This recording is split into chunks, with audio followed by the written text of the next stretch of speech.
Friends, ఇది first part చూసేసారు కదా. ఇది సెకండ్ పార్ట్. నూనె బాగా వేయిన తర్వాత మనం తీసుకున్న పొడిలో మైదా వేసుకోవాలి. అది మేము వేసుకున్నాం. దాంతో చిల్లీ పౌడర్ వేసుకోవాలి,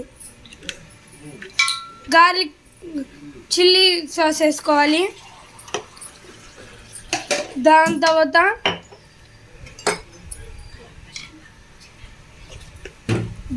మనం సోయా సాస్ వేసుకోవాలి కొంచెం.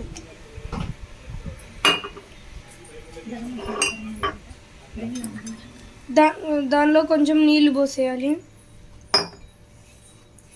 ఇట్లా బాగా మిక్స్ అవ్వాలి, మొత్తం బాగా మిక్స్ అవ్వాలి.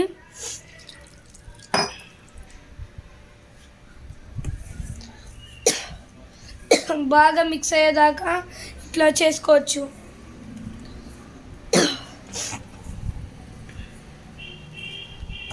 ఇట్లా చేస్తూనే ఉండాలి. ఇంకొంచెం నీళ్ళు తీసుకొని అట్లా మొత్తం రాసేయాలి.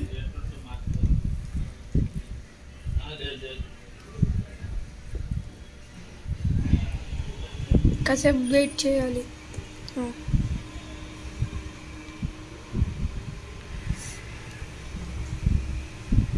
ఇప్పుడు మనం మష్రూమ్స్ ఉన్నాయి కదా, మష్రూమ్స్ అన్నీ ఇలా దీనిలో తీసుకోవాలి.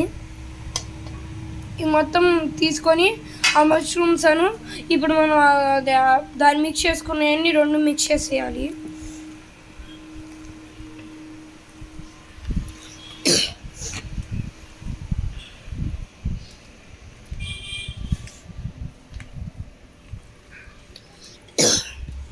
ఇప్పుడు అవి మిక్స్ చేసి ఉన్నాయి కదా, వాటిని ఏం చేయాలంటే